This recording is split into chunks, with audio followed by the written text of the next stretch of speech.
to you. Welcome to this other side of the country, and it is just a couple of seconds past 6 a.m. You're watching M Live. My name is Zainab Ismail, and it's a Thursday. The date is 6th of April 2023. Lots we've lined up for you this 2 hours, and of course we'll be having a look at what's been happening. The dailies have it captured differently. That's what we'll be having a look at.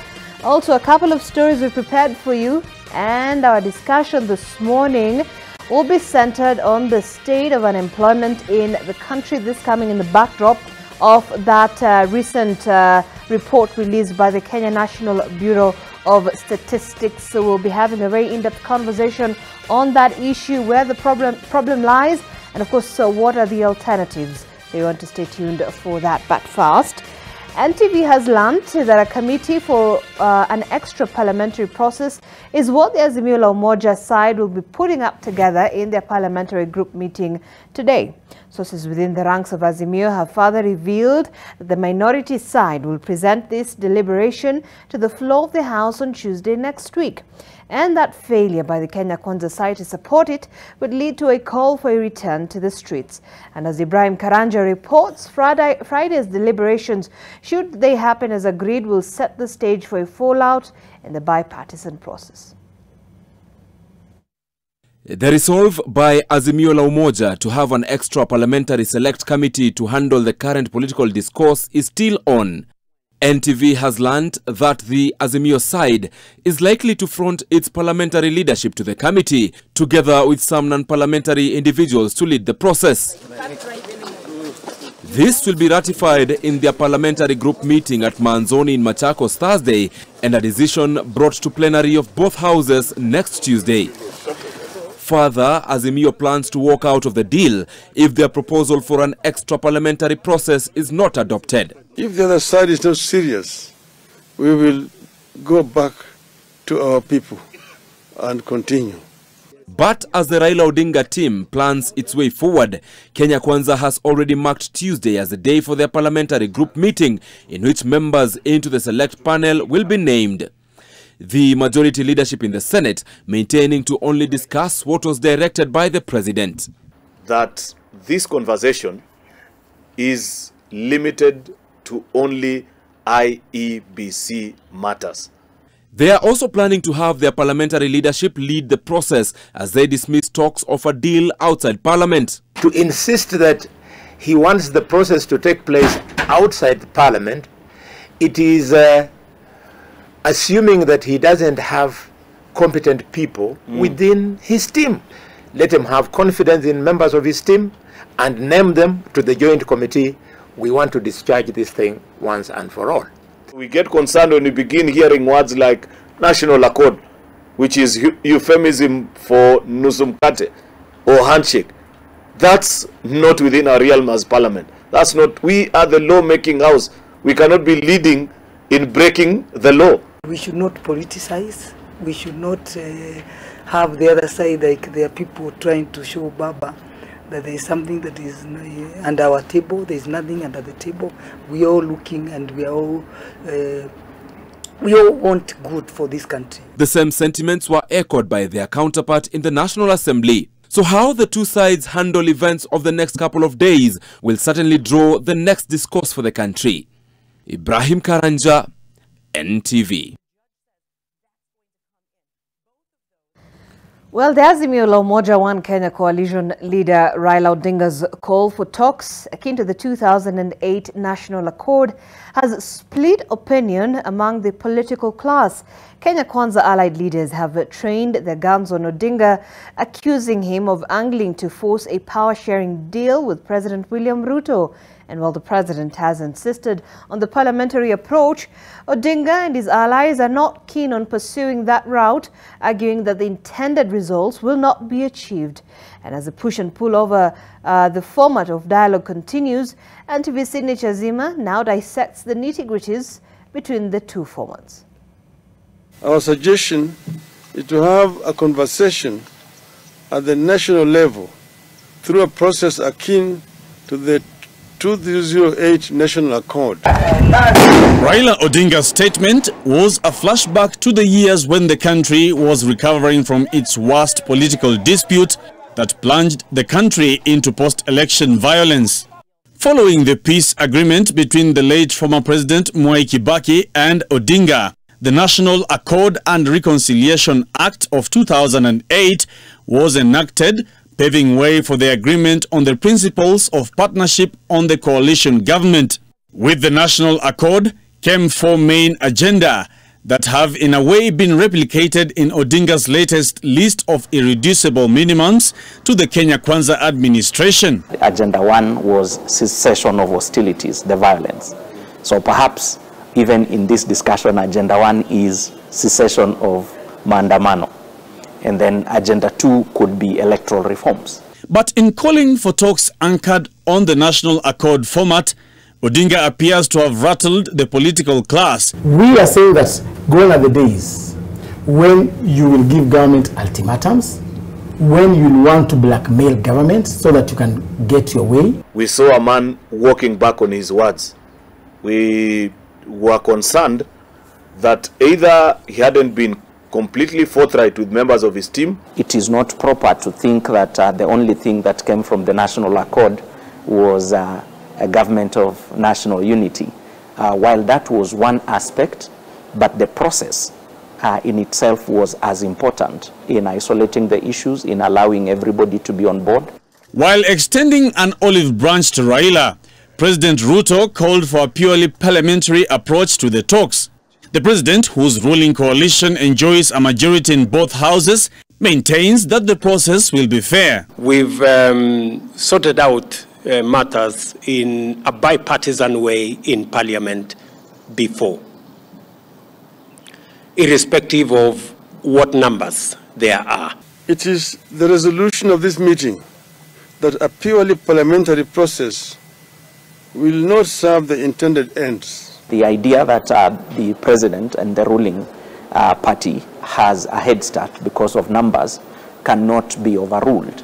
But that's not the discussion. I remember when the IPPG discussions or the earlier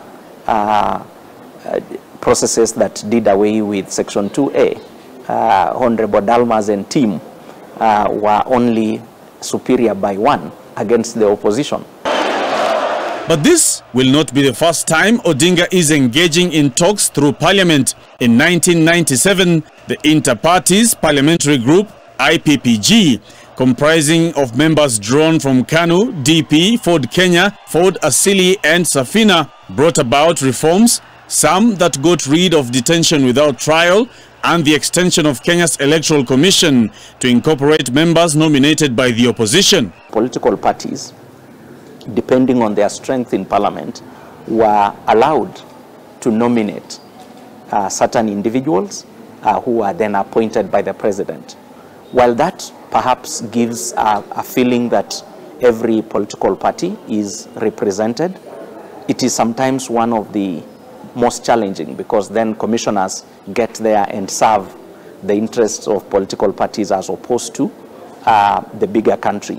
While the push and pull between the political class continues on what format of talks should be applied, the discussions can be held outside Parliament.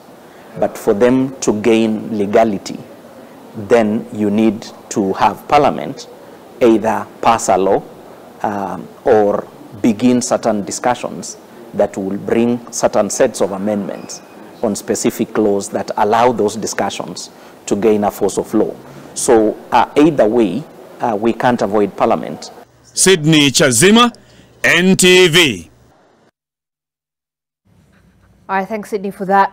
Now, a somber mood engulfed Bishop Abiero Girls High School in the county of Kisumu after a Form 1 student collapsed and died. Beryl Awor is said to have fainted in class and was immediately rushed to a nearby hospital where she was pronounced dead on arrival, sending the entire school fraternity into panic and shock. Meanwhile, the family of a Form 3 student from Maranda Boys High School who perished in a road accident is now demanding for answers from the school management. Okokusa reports. The relatives of the 14-year-old girl mourning her death The news of the passing away of the young girl having reached most of them this morning.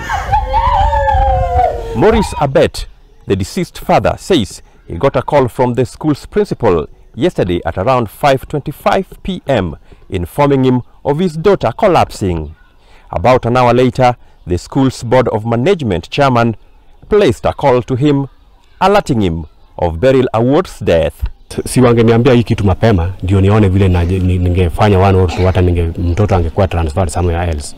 The fact that Beryl had no pre-existing medical condition appears to make it hard for her father to accept her abrupt death. Wakati alikuja hapa, sijui kama choo hapa ilikuwa na problem, alikuwa na some infections. Vile nilipeleka huko walisema ati hiyo infection ilikuwa inakuja juu ya choo, akapewa dawa. Hizo tu ndio tatizo yenye mtoto alikuwa nayo. We may not know exactly what led to her death, but she did not have prior complications. She only complained about some problem with the eyesight. Beryl's family says it might consider going the autopsy way just to rule out any foul play. Okay. Meanwhile, the family of a student of Maranda Secondary School who died in a road accident on Saturday on the Kisii-Keroka Highway has blamed the management of the school for the death of their son. Mtoto kutoka form 1 yako hapa sasa ni form 3. Huyo si mtoto mngetuma nyumbani ovyo hivyo. Otherwise school fees yenye amelipa ni mingi kuliko hiyo yenye mlikuwa mnataka. Julius Isaac Mogaka, the father of the 17-year-old Protas Mogaka, says the school administration failed to inform him that his son had been sent away until when the news about the boy's death broke out on the internet. Ndio mwalimu ananipigia simu saa 4. Sio hata kupiga simu, ni kuandika message. Eti nilituma mtoto hapo aguje school fees, alifika. Nikamwambia unanitumia mtoto bila kuniambia na mtoto wangu amekufa. Akakata simu. The deceased family has termed the school's action as irresponsible and reckless, pinning their king's death on the administration. Mimi nasema hii kifo ya huyu mtoto haingetokea kama kungekuwa na communication ya mwalimu na mzazi. The Form 3 student had been sent home for school fees when he met his death through a road crash involving a passenger van and a trailer. Ouko Kusa, NTV. Really unfortunate news. Well, a report from the Kenya Medical Research Institute now shows that learners from the Sacred Heart Mukumu girls admitted in hospital were suffering from gastroenteritis and amoeba infection. Health Cabinet Secretary Susan Nakhumicha and Education Principal Secretary Belia Kipsang were on a fact-finding mission in Kakamega County, where 2 schools have been closed after the death of 2 students who died from the infection. Zakius Mosame has more. Health CS Susan Nakhumicha, who was accompanied by Education PS Dr. Belio Kipsang, visited Kakamega Referral Hospital, where a majority of the girls from the Sacred Heart Mukumu girls are admitted. Killing of the toxin the body is formed by. Results from KEMRI indicate dominance of Salmonella typhi, a typhoid-causing bacteria, in the samples taken from the minors. So we have noticed that a total of 108 cases of gastroenteritis, which is a stomach disease, and it has resulted into 2 deaths so far, which have been reported. A majority, 68 of them, were managed as outpatients, with only 40 being admitted. To date, 26 of them are still admitted, 14 have been discharged. Of the admissions, 9 of them are at the Kakamega Referral Hospital, and I have been there. I have seen the 9 girls, and 17 are at Mukumu Mission Hospital. 1 student who was critically ill from that number had been taken to ICU. From there, yesterday, they were in HDU, and as of this morning, they were now discharged to go to the general ward. Reduce the impact that we are putting on the environmental issues. So on the school issues, we shall address them. Our team, led by the Regional Director of Education, will be coming back through a multi-agency team which will be led by the Regional Commissioner, having all of us as government, Ministry of Health, Ministry of Education, and many others that the CS will guide us on in a short while. The CS reiterating that her ministry will work hand in hand with the county governments to check on the quality of food supplied in schools. We have reviewed our guidelines, and they should be shared with the schools in terms of how to manage their food. But we are also working together with the county governments in terms of inspection of facilities that handle food. Also in terms of testing the food handlers, like the cooks who work in the school, we are working with the county government to ensure that they go through proper testing and they are issued with certificates after being verified that they are okay to handle the food. Earlier, Mukumu Girls Principal Frida Ndolo had rough time explaining to the officials why the school kitchen was in a poor condition. Like the kitchen area, it wasn't very well done. And we have told the principal, Madam, who is here with us, that that is within her purview. She has no excuse but to manage the hygiene and sanitation situation there. Similarly, the tables being used in the dining, I'm told they're supposed to be either steel or with formica that is easy to clean. We notice that that is not what is on the ground. 26 girls from Sacred Heart Mukumu Girls are still hospitalized, while all the 97 cases at Butere Boys have been discharged. Zacchaeus Masame, NTV, Kakamega.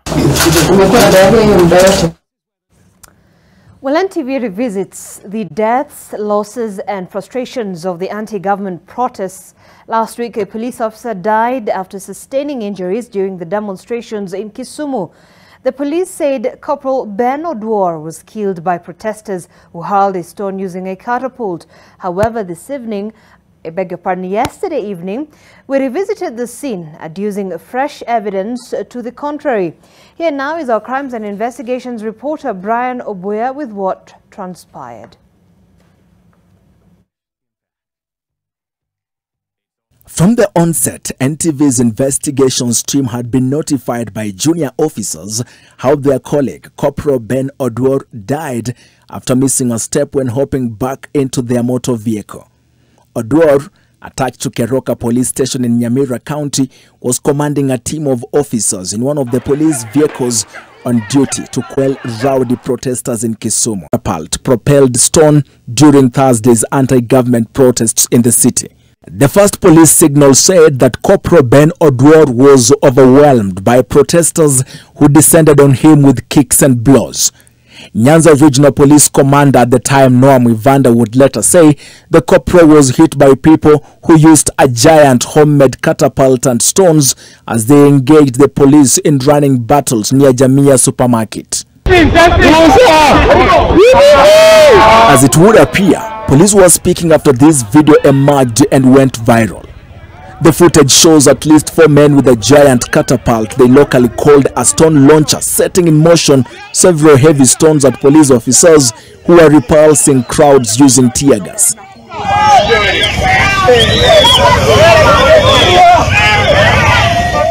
Our sources told us that Odwor had been run over by the police vehicle they were using.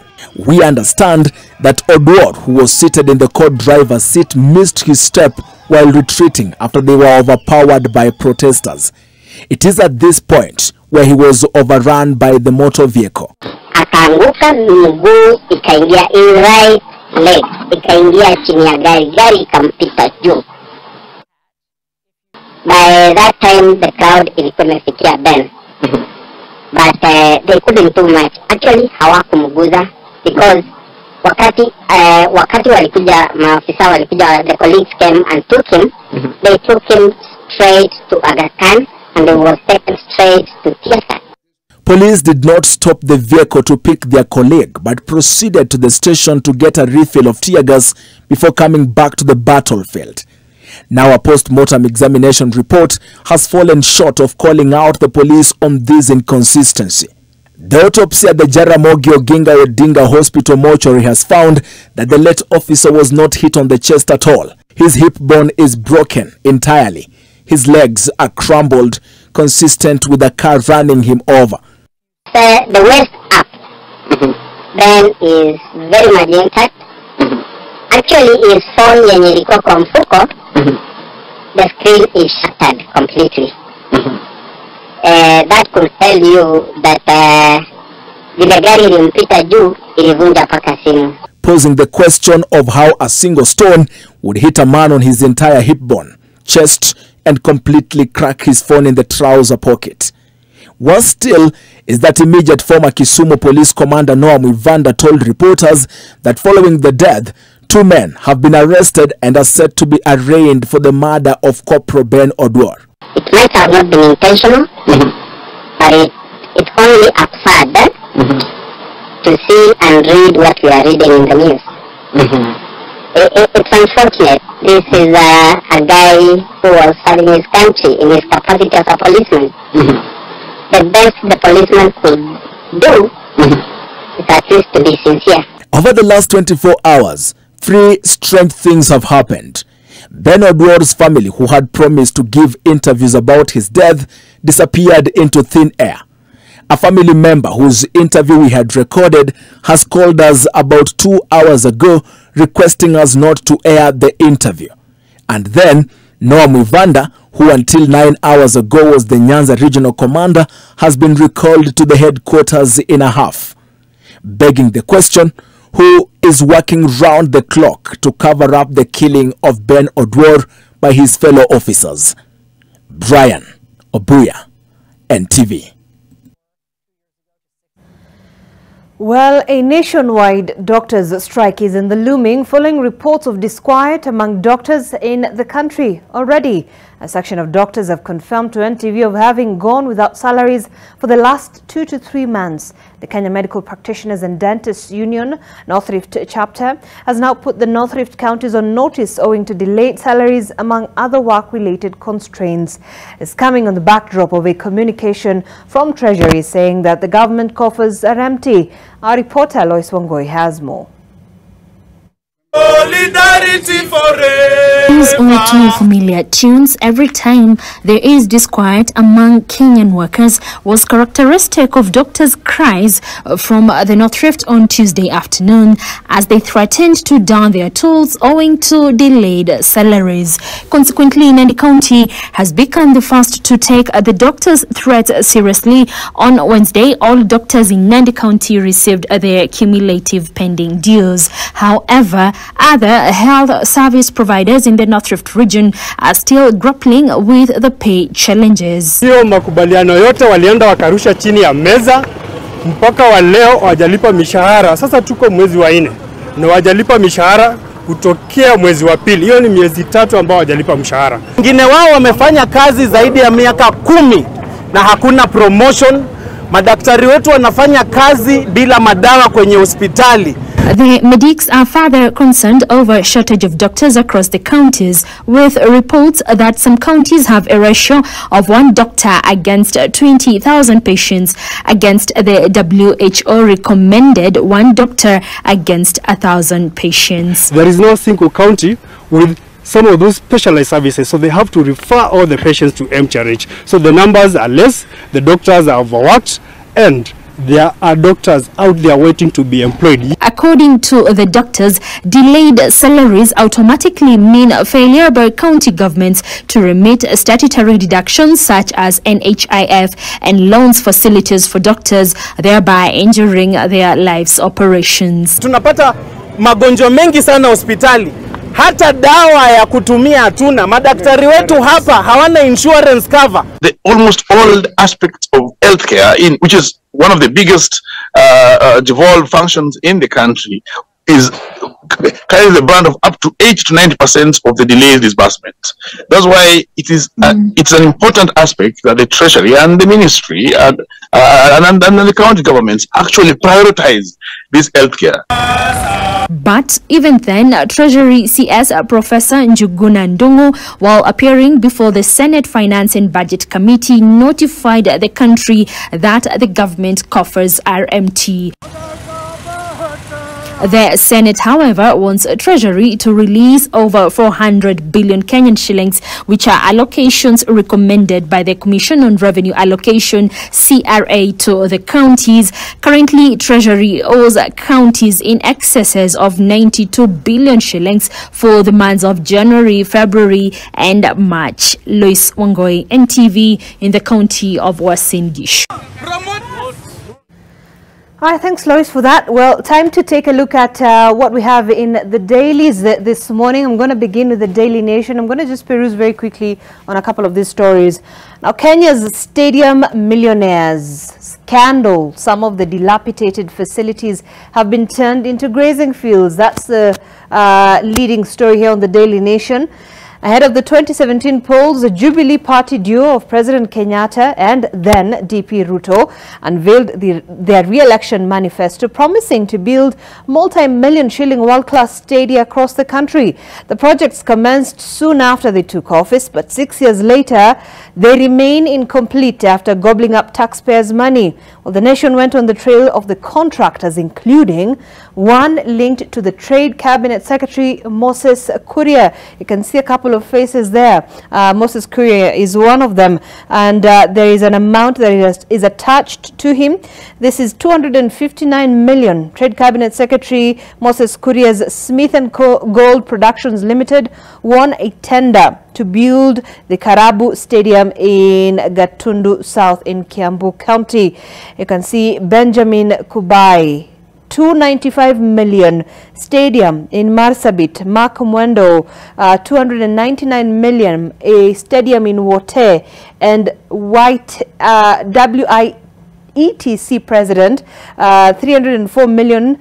Stadium, that's the Kichoge Keino Stadium. Let me take a look at that report. It's on page 6 and 7 of the Daily Nation, and it's covered widely with regard to this particular investigation that was done by the Daily Nation. I think there you have it. No, here you have it.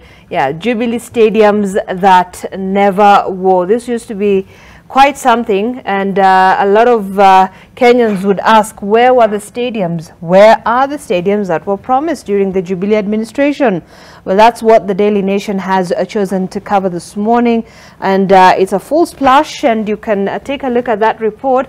And just adjacent to that report, of course, is then those faces attached to this, what they call a scandal. And one of those people named in the scandal is the Trade Cabinet Secretary Moses Kuria, who is said to have benefited from some amount there, because he's the owner of a company known as Smith & Gold Productions Limited. There's also the KRA board chair, beneficial owner of Todi Civil Engineering Limited, Anthony Mwaura, Benjamin Kubai, Mark Mwendo, David Ndiangul, and the Chinese construction company Haibo Yu, that is the WITC president, and the respective stadiums that they were supposed to deliver. So you can find that full report on the Daily Nation, pages 6 and 7, as they dissect what the issues around that is. All right, on the second page, as Ruto cautioned me about Chiloba, Uhuru rallied to save me from lynch mob. Remember, the whole of this week, we've been looking at the installment of the serialization of the memoirs of the book by Ahmed Isakas, and that's the former chair of the IEBC, who reveals the intrigues behind the hiring of Ezra Chiloba as the CEO of the elections agency, the distrust that met his decision, and how Uhuru intervened to rescue him from a political and media lynch mob. That is something that if you've been reading the Daily Nation, this is just the final installment of the memoir by the former IEBC chairperson. You can have a look at that. Then to something also developing on the fourth page, Ruto Raila allies dig in as Azimio meets over talks. Well, President William Ruto and opposition leader Raila Odinga's allies have maintained hardline positions on the planned talks, even as the Azimio leader rallies his troops today to cement his position on the issue of the dialogue. Odinga will today chair an extraordinary parliamentary group meeting at the Manzoni Lodge to be attended by the Azimio top leadership, the coalition's governors, the county assembly speakers, as well as the leadership of the majority and minority houses in various counties to seek their input to enrich the engagement with the government going forward. Just remember, I think it was on Tuesday that Odinga rejected that offer by the head of state to have his coalition's grievance addressed by a bipartisan team in parliament, and instead calling for a process similar to that of the National Accord in 2008. A new twist after that, we saw the statements that were made on Sunday evening, which then resulted to the calling off of the Maandamano Also, Kinjuri Muridhi back calls for constitutional reforms. That's the Service Party leader Mwangi Kinjuri and former Laikipia Governor Ndirito Muridhi, who have backed the ODM leader Raila Odinga's calls for constitutional reforms. Kinjuri, who's also the Laikipia East Member of Parliament, wants the soon-to-be formed bipartisan parliamentary committee to not only address grievances raised by Azimio leader Raila Odinga, but also expand its mandate to review the constitution. All right, we're going to move forward to see what else we have. And these are the new top faces of the leadership here at the Nation Media Group. Now, the Nation Media Group yesterday did make changes in its editorial department as it anchors to position in the digital world. In the changes announced by the group editorial director Joe Ageo during a meeting, we have the faces that you see there. Pamela Sitoni was named the group managing editor, and we will be taking a look at the role there. But also Bernard Mwinzi, who's going to be the managing editor, Content Hubs. Washington Gikunju, who's going to be the managing editor, Planning and News Desk. James Smart, who's not very new in this studio, is going to be the managing editor, Newsroom Production. Oliver Madhenge, managing editor, Audience and Engagement, as well as Elias Makori is going to be the lead editor, Sports and Integration Projects. So that's the new faces of the leadership within the Nation Media Group. All right, so let me just wind up on the Daily Nation here now, and I'm going to look at Business Daily. Uhuru starts receiving his 1.32 million monthly pension. Well, the former President Uhuru Kenyatta has started receiving his 1.32 million in monthly pension, as the state retains another 665 million for a fully furnished office, limousines, and salaries for scores of aides pending his retirement from party politics. Kenyatta has been receiving about 1.32 million monthly pay from December 1st and was paid a lump sum of, let me get this, is it 326 million? Or is it? According to Treasury documents seen by the Business Daily. No, I beg your pardon, that's actually 39.6 million shillings. And the former president has to formally retire from party politics, then to access a retirement benefit budget of 655 million for fully furnished office, aids, and luxury cars.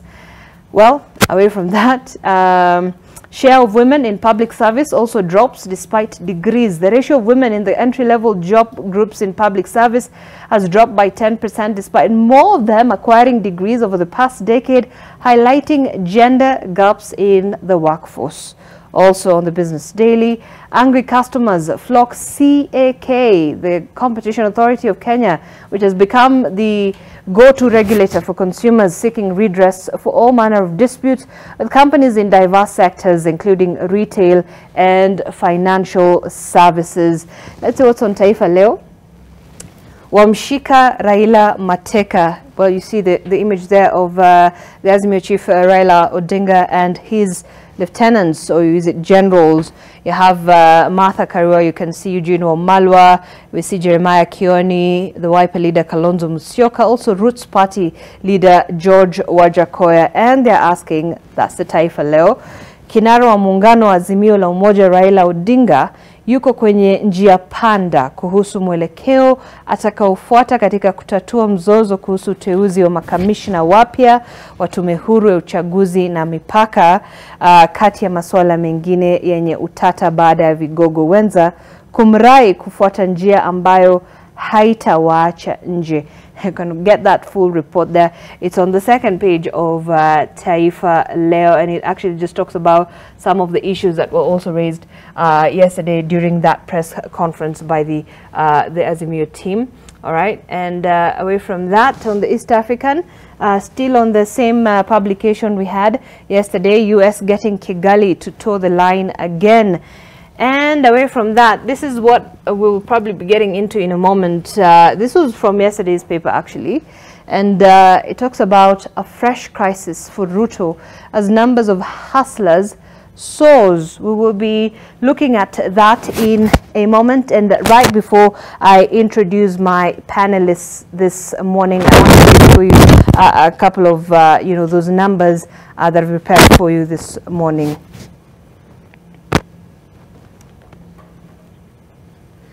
All right, now around 2/3 of jobless Kenyans have given up looking for work on starting businesses, disheartened by the low opportunities in a tough economy that has seen many firms freeze hiring to survive. Now, yesterday, the Kenya National Bureau of Statistics data covered the quarter that ended December and showed that 2.01 million out of the total 2.97 million jobless Kenyans aged between 15 and 64 and who qualify for the labor force were not actively looking for employment. The number of graduates or retrenched workers who've given up looking for work has increased from 1.33 million in the quarter of to June 2020, when the business shed jobs and froze hiring at the peak of COVID-19 economic hurdles. They accounted for 67.71% of the people without jobs, from 65.08% in September and 54.1% in June of 2020. Now, the majority of those who have given up on employment are aged between 20 and 24, quite fairly young, at 580,281. This is followed by 25 to 29-year-olds at 351,125. And that is what we want to dissect this evening, looking at the state of unemployment in this country. Is it a crisis? What are some of the issues? What are the gaps, the challenges, and what are the alternatives that we have to look at? And this is where my panelists will be coming into, just trying to analyze and assess and make sense of that situation. Allow me to introduce them this morning. And we are joined by Vincent Ayako, who is the Resource Mobilization and Partnerships Manager from the Global Peace Foundation. Very good morning, Vincent. Karibu to the studio. Thank you. Where we also do have Wangari Mwikia, who is an economist from the EGCL. A very good morning, Wangari. Good to see you once again here. And of course, we do also have Caroline Njuki, who is the Chief Technical Advisor and Officer in charge, the International Labour Organization, Kenya. Thank you so much for joining us this morning. I mean, when you're looking and when you're hearing these numbers, this is it's quite startling for me. I mean, it's quite mind-boggling. Let me begin with you, Vincent. What's the first thing that comes to your mind when you're looking at those numbers? And you're saying what, about 67% of people who already don't have a job have given up trying to get a job anyway. Isn't that quite shocking for you? It's very shocking, because you find those people who have already given up for looking for those jobs are basically graduates, high school and university technical graduates. So it shows you how hustlers are frustrated, because here you have skills, and the skills that you have are not able to give you a job. So that also look at the mentality of so many vijana mwisho wa kusoma mtapata kazi nzuri sana. So we need to change that kind of paradigm and address the aspect of now youth getting into entrepreneurship to create their own jobs. Yeah. Wangari, I want to get your thoughts. What's the first thing that comes to your mind? Well, I think it's quite tragic. You know, unemployment has almost doubled since the last 5 or 6 years. Not in no small part also to the effects of the pandemic and the kind of the change of attitude towards work after the pandemic. But in terms of the unemployment and people not looking for jobs, it's true. I agree with Vincent. People are not either plugged into the economy, or don't feel that don't have the right skills, and that really exacerbates the unemployment rate. But on the other side, in some instances, it's interesting, sometimes when there's high unemployment, you find that entrepreneurship starts to increase. So even if they're not looking for jobs, it may not be that they're just staying at home doing nothing. They may be starting small businesses in the household, trying to make some money here and there. And maybe what the government needs to think about is how do we support more entrepreneurship, more entrepreneurs, these kind of household small businesses to start to thrive. Right. And we'll look into that in a moment and see how that is working currently, and if it's actually making sense and is it effective. Caroline, from where you sit and looking at the situation right now, it's an upward trend. The rise in the rates of unemployment continues to rise. When we're looking at those figures from 2020 up until now, from where you sit, what do you make of it?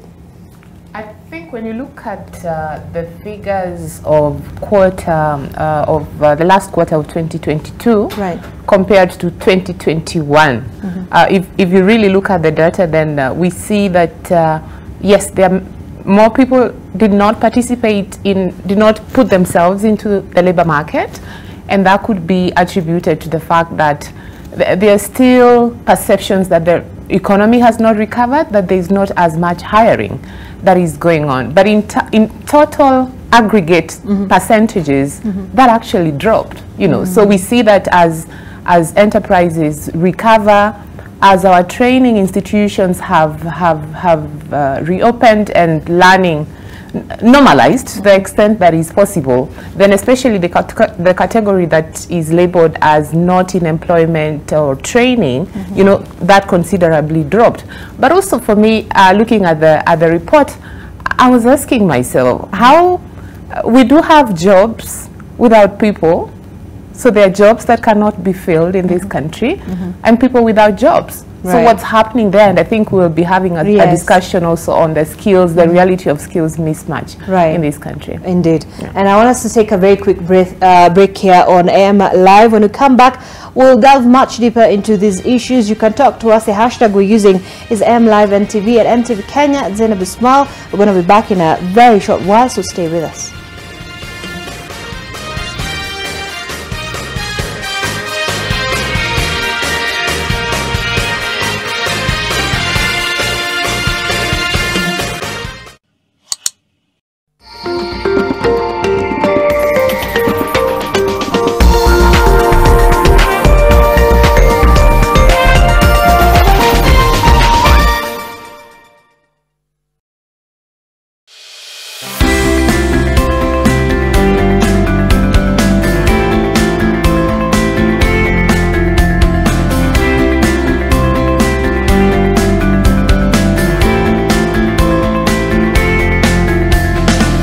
God is always engaged in our affairs. He's engaged in your life. He's engaged in the life of our community. He's engaged in the life of our church. He's engaged in the life of our nation.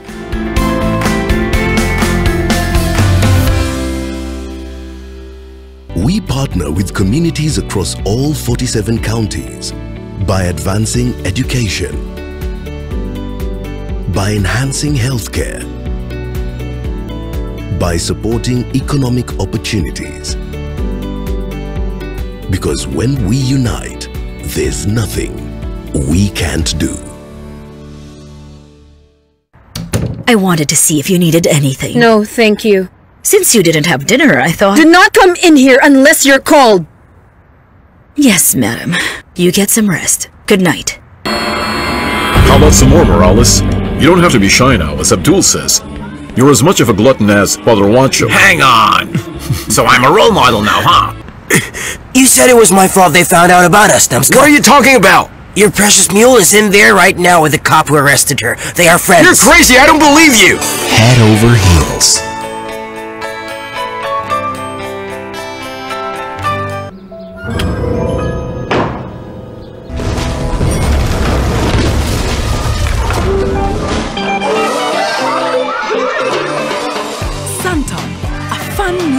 Of flavor, fruity freshness in every sip. Across a career that has spanned 47 years, Roy Hodgson has been manager of 22 different teams, bossing 2 clubs twice. Of the clubs Hodgson returned to, one was Inter Milan.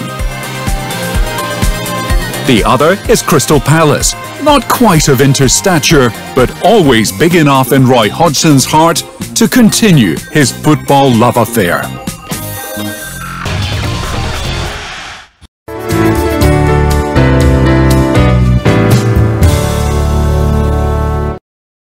Cascadia Apartments at Two Rivers Development in Nairobi with an Easter offer of 500,000 shillings discount. Price start from 9.2 million. Call us today on 0742 342 722 or text Cascadia to 22365.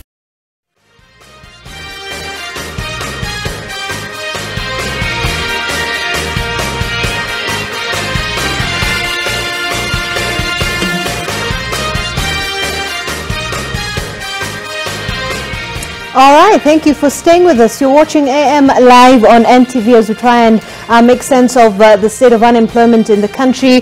Just yesterday, there was a report that was released by the Kenya National Bureau of Statistics, just indicating, taking a look at the numbers there. The Daily Nation covered it as well. Last year, 3.12 million of those aged between 20 to 34 were jobless. I don't know if you can get this right. So this is just, they're looking at the trends that we have. Okay, so I think we've missed that, but I'm going to get that in a moment. Just the trends in terms of how we were looking at the numbers, not looking quite good. So we're trying to just try and look at the roots of why we're here. And I'm going to pick up from what, Caroline, you last spoke on, trying to get to the issue. So where do you think the problem lies? I'm going to begin from you because that's where we want to understand. Where do you think the problem lies when we're talking about, first of all, in a general sense, the education issue? There's always been that issue of there's a mismatch between what the graduates, you know, we have and the requirements and the demands of the labor market. So where do you think we begin to address this particular matter? Thank you, Zainab. It's a couple of things. One is a lack of labor market information. There are many Kenyan, especially young people. I mean, it is not only young people that are unemployed. Right. It's very easy to get that impression, but also because the ages of 20 and 24 consistently, right. If you look at the report, you know, suffer from unemployment, labor underutilization, compared, for instance, to the 50 to 54. And I speak to many young people. Yeah. And when I tell them that there are jobs without people and people without jobs, they're like, where are these jobs? Where are these jobs? You know, yeah, people ask, where are these jobs? Absolutely. Right. So I think we need to improve how we collect and disseminate information on the labor market. And we are at a time when we can use big data, for instance. A very quick, if you just pick up the Nation newspaper, right, and look at the vacancies being advertised by enterprises, big and small, it's very easy to run that and indicate that there is more traction in terms of transition to work in, you know, specific occupational profiles. But then we need to present that data in a chewable way, not necessarily in a report. We can read the reports, but then we need to really get that out to young people. And the second thing is we need to look at our curriculum. And that is curriculum across board. I know that we do have great reforms happening with the competency-based education and training. But still, you know, industry, and when I talk about industry, I'm not just talking about the big corporations, but at the enterprise level, systems are changing so much. New technologies are changing jobs. You know, the job description from 1999 is not the same job description right now. The roles have changed. But at the same time, people are being trained for that role as it was in 1999. And that is when you try to interview, there's such a disconnect. They're talking about you know, things that have gone past. So how is it that we can work very closely with industry, both formal and informal, even those very small enterprises that still are the biggest generators of employment in this country? They would have an input into how and what exactly it is that we are training, and training systems, not just the formal but the informal, should be able to respond to that. Right. Yeah. Vincent, when you're looking at the education structure, do you think we have a gap there? We have an issue, a challenge that perhaps needs to be addressed? There's the issue of the CBC that is in place. Is this something that might be able to kind of change the situation that we have right now to, because this is a more skills-oriented approach towards learning, then is it the way, this is the way that we should be heading to see that there's at least a change? Yeah, thank you very much. I think the government has started identifying how to create jobs. Yeah. So the first question I'll ask myself, what is work? And how do you create work? So work are incentives, the initiatives that provide incentives, that provide social integration, that promote personal development, that address social security issues, that provide an opportunity for people to address issues at workplace, to address their own personal issues vis-a-vis looking only at the bottom line. So to address that particular part, I need to ask myself, how do you create work? Before even you go to the curriculum bit. Yeah. There are 4 factors of production. Number 1 is land. Are young people able to access this land? Can they even afford that land? Because the benefits of getting land is you are able to get rent, you are able to get minerals, you are able to get a number of incentives. If you are into agriculture, you're able to get benefit that comes with agriculture. When you look at the other factor of production, that is labor. Labor, the incentive of labor is either wages or salaries. So that's where now the skill mismatch comes in. Young people trying to look for these jobs. And then the other factor of production you're looking at to create that work is the aspect of entrepreneurship. And it is very clear, the World Bank indicates that out of the new enterprises, the small, medium, and the SMEs, MSMEs that are created by young people, 54% of these startups collapse without seeing their first birthday. This is because of limited business knowledge, lack of ready market, limited access to affordable credit, and also lack of market linkage. And then when you look at the 4th factor of production, which is capital, how much are the interest rates? Young person wants to go to a bank or a financial institution to get credit. How do they get this? So answering your question now, the government has identified that there is a gap. When you go to school, education helps you to expand your what? Your knowledge, your scope of understanding of issues. You think 360. But at the job, the workplace, that's where you learn the transmittable skills. Right. That's why you find a graduate joining a company or an institution, and you take 1 year mentoring this person to be able to deliver exactly what you want. So I think we need to address the aspect of skill mismatch, whereby what UNICEF is currently promoting. There's a project we implemented called they were calling it the community service learning, whereby you get students, maybe they are talking about entrepreneurship. You place them at NTV here. They take 4 hours at the reception. They take another 4 hours at the marketing department. They take 4 hours at the interior department. And then after these young people will be able to decide what is my core competency and where should I be able to put my effort. And I think CBC is going to address that. So you're saying it's a structural issue? It's a structural issue. Right. Yes. Well, Wangari, when you're looking at that, then do we need more government, policies sort of to then reduce this level of unemployment? Do we need more from government to be able to change the situation, perhaps more different economic policies? There's definitely a role for government here. I think that is the first thing that we need to understand.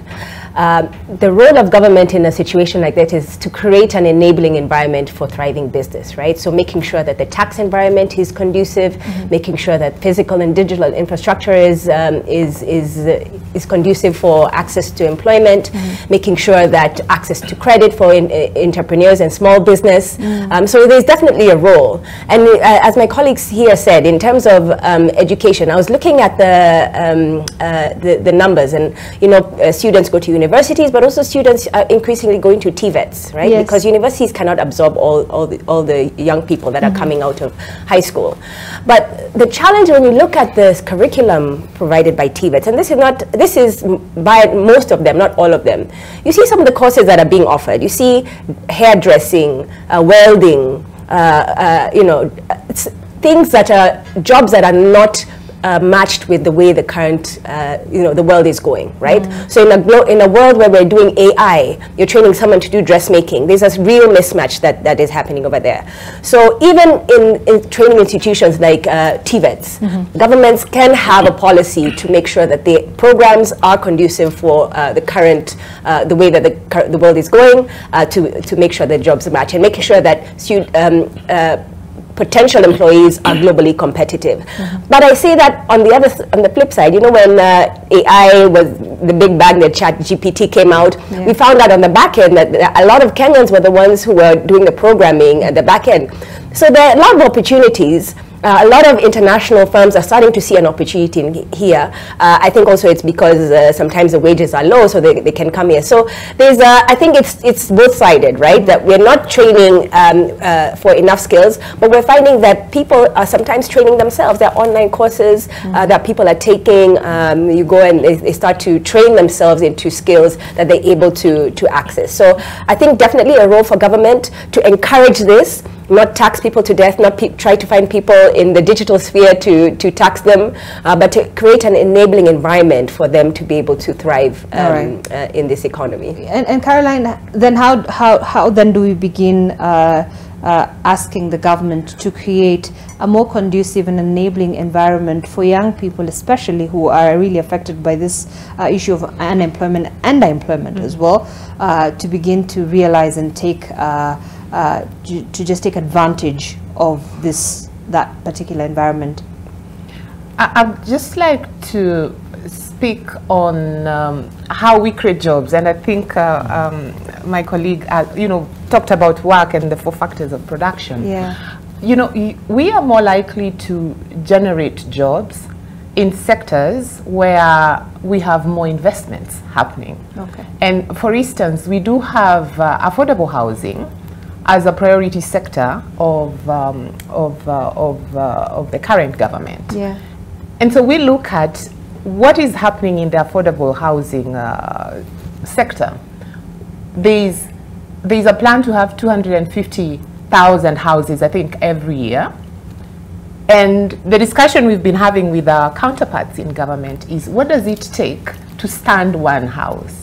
We need plumbers, masons, the full range of skills.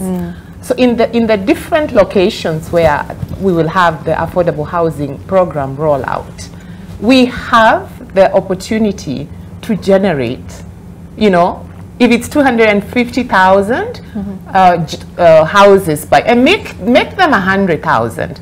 And if one house requires 4 people to stand, and it's not going to be 4. I'm just using a very modest figure. Yeah. How many jobs are we talking about? 1 million every year, And this is only in one sector where the government is investing. But a lot of deliberate, unpacking of that, how jobs should be created, should happen. Because we need to look at, are these skills that we require available, especially in the local area? And 2, are the training institutions able to, are the training institutions able to train to the level that is required to stand those houses? And so looking at taking a sectoral approach to generating employment is really, really key. The role of generating work, decent jobs for people in this country is everyone's business. It is the business of the agriculture sector, tourism sector, any productive sector should be having a conversation of how is it that we deliver on food security, but at the same time create jobs? How is it that we deliver on affordable housing, and jobs is also an outcome? And I think if we can take that sectoral approach to thinking about employment creation, we will be able to stretch every single shilling. We don't need more to create jobs. Well, that would be fantastic. Right. But in the current economic situation we are in as a country, how is it that we can stretch that shilling to deliver on food and jobs, to deliver on houses and jobs. And that's, but then why do you think we've stagnated? Why do you think we're not realizing that opportunity?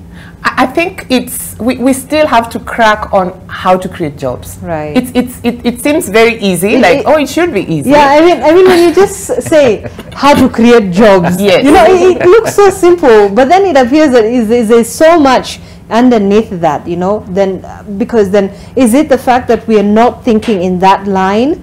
Or is it, I mean, where the problem is? I'm still trying to understand where the problem is. So it's also taking a whole of government approach, you know. So we do have, you know, that whole 360 I was explaining. Yeah. We have the government at the forefront. We do have private sector in it, because who will drive the affordable housing in this country? Yeah. You know, it is really contractors in the private sector, but it's also really deliberately making job creation a deliverable for everyone. Right. So you talked about using data to be able to come up with, you know, government policies, and even how, you know, we can approach this as a, you know, in a multi-sectoral way.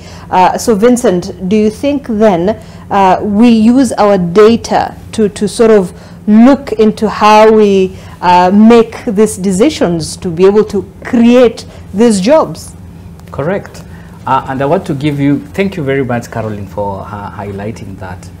I like using data to make decisions because I'm very passionate about entrepreneurship as a viable option, a viable strategy for creating jobs at Global Peace Foundation. So you look at, World Bank is telling you that when you look at the need are those young people who are not in employment, entrepreneurship, or training. So Kenya is producing an annual labor force of approximately 1 million. These are guys who graduate from TVETs, colleges, and universities. Yeah. Of that number, 25% get jobs. 75% of those numbers, they don't get jobs. And even the 25% who get jobs, they end up doing jobs that are not in line with their career goals and objectives.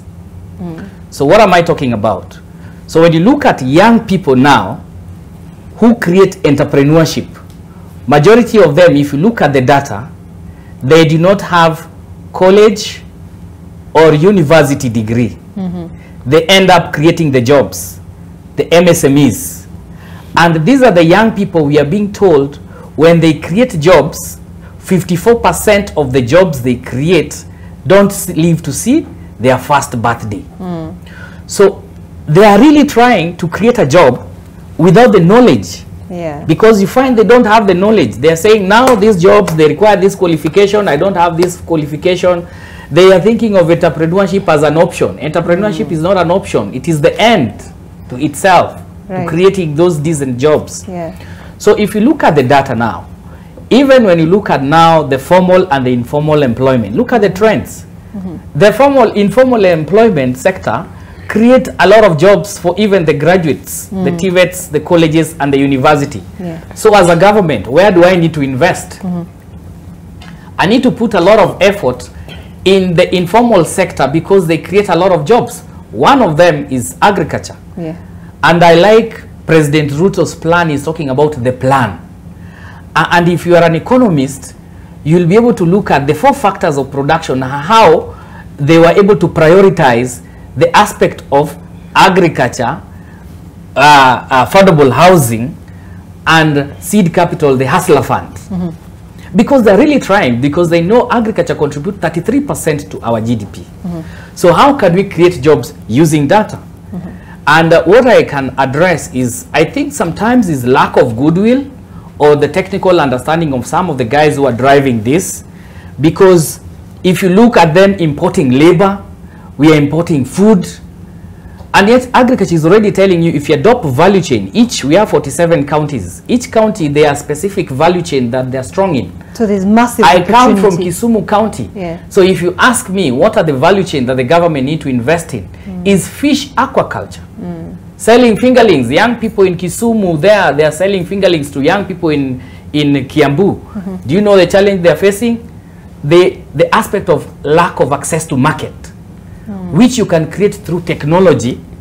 You create a platform for them. That's why I'm a very strong supporter of value chain approach to job creation, decent jobs creation. At input level, assume I'm dealing with poultry value chain. Input level here, I know I need farmers to help me produce feeds for those who are rearing chicken, isn't it? The fertilizer, not fertilizer, the farms, the wheat, the rice germ, those guys who produce materials to make chicken feeds. Input level. They also need fertilizer to ensure that those particular produce are taken care of. They need the spraying, taken care of those seaweeds and stuff. That's input level. And then you come at the production level. So what the government need to do, they need to put these guys into groups and support them with finances, with all the resources. So input level. At the production level, this is either those guys who are producing eggs, those who are producing chicks, those who are producing meat. So at that particular level, or those who are doing breeding, because they are not all in one. That's why in business you have to use a laser beam to ask what is your value proposition, what pain or problem do you want to solve. So we have the input level where we have the farmers, we have the production level, and then we have the processing level. So at the processing level, one day when I started doing a project with my friend Mike Mutungi, we started engaging into poultry value chain in 2018, December 2018. Right. We didn't know whether we want to raise chicks, chicken, or eggs, because we didn't know which one creates a lot of value. So when you do it practically, you learn. And then eventually we realize that when you start producing chicks, you make a lot of money and there is less cost of production. So I went to all these galitos here, trying to know how many chicken do they consume. I went to the one in Gong Road. They consume almost 500 chicken per day. So what does that tell you? Do you have the capacity to sustain that farm? Because they need this every day. So what do you need to do? You need to ensure you bring these farmers together so that I be able to meet your supply. Because if you give me a contract, I supply you once with the chicken I have, you will drop me like a hot potato, right? So at the processing level, this is where they add value. Who are these value adds and how can we be able to support them? And then at the retail level, these are the guys who take small bits. So if the government really wants to help the young people to create jobs, is adopting agriculture, the value chain model, input, production, processing, retail level, and see how can they be able to support. And then the bit of now ensuring that the young people are able to afford credit. I have a tuk-tuk in Kisumu. Do you know how much it costs to get one? We'll have to get 100,000 you deposit. And then the cost of that tuk-tuk is 498,000. Do you know how much you need to pay per week? You need to pay around 9,700 per week. So that's a transport sector that has created a lot of employment, especially in Kisumu, because they prefer more of using tuk-tuk than a matatu, because a matatu is expensive. So if really, I really need to support these young people to get into such kind of employment, then what do I need to do to ensure that they get affordable credit? You go to microfinance institution, the interest rates are outrageous. So those are some of the ways I think now, looking at how to create jobs is using a laser beam, as Caroline said, to approach the sector aspect, adopt the sector approach to creating employment. Right, and I think you've really expounded on that. Yes, you wanted to add something on that? No, I think that really hits a nail on the head. And I think when you talk about agriculture, even when we saw the effects of the pandemic, a lot of people actually left when they were, laid off or left formal employment. They went back into agriculture. But going back into agriculture, what are the opportunities there, right? So you think about, first of all, the enabling environment, the policy, land policy. A lot of people in the fertile regions, a lot of that land is fragmented. A lot of people can't do large-scale farming. So what is the policy around, fertile land and how to harness that energy within the country? But even within agriculture, you think about what are the opportunities for enhancing how agriculture is done. So right now, globally, if you're going to be globally competitive, you find that there's a lot of automation, right? But automation sometimes flies in the face of employment for young people who don't have the right skills or the skills match for large-scale agriculture. So kind of there's a lot of moving parts, right? There's the part of the private sector, the part of the government, the part of the employee themselves in making sure that you have an environment that can have thriving jobs. One of the other thing is, I think from an economic standpoint, you find that the population growth is about 2%, but the unemployment rate is 5%. So you can see we are rolling down a hill that we can catch up with ourselves, right? And as Vista said, if you have 1 million people entering the job market every year, then it's a compounding problem that we have to address right now. Right. And just to have Joram Mwangi also join us in studio. Joram was actually here last year, although graduating from university. He graduated with what was it, a BA in diplomacy, IR in diplomacy? Yes. All right. So I called you yesterday, and I wanted to find out how the search for a job has been for you. Look, I don't know if you got a job yet, but just tell us how the experience has been for you. You're the one on the ground looking for these jobs, and things are quite difficult. I don't know if you've seen the statistics that we have. Tell us about your experience and your prospects for the future. Well, good morning, Zena. I hope you've been good. Great. I've been great too. God has given me life. Yeah, and life it is. Indeed. Yeah, so I was with you last year when we were graduating class of 2022. Correct. And we've gotten into the statistics you are quoting. And I know it's been an uphill looking for work, looking for something to do, combining knowledge, skill, side hustle. But we'll have a candid conversation on that sometime now moving forward. Yeah. But I can honestly say, and looking around my friends, the people we graduated with, most of them are at home. Formal white-collar jobs are becoming a nightmare. Our experience, as you will see, as it will be quoted, is not excessively cumulative. But I think to waddle through the murky waters is the art of life, right? And survival also is always for the fittest. So after campus has been a little bit of a game of survival, waddling through crisis after crisis, trying to make ends meet if they meet. Do you think there's because there's that question, and we actually asked last time, that the courses that are offered in universities, do they match up to the kind of skills that the jobs you guys are looking for and the requirements that are there and the demands? Is it compatible? Is there an issue that you feel like there's a gap? Well, as history will dictate, abundance of resources is not abundance of, the wealth that can be generated. The early man, in the, evolution of man, he was in a pool of abundant resources, but his ability to make use of the resources to generate wealth, to create something for himself to use, to create, some renaissance of the form was the most difficult part.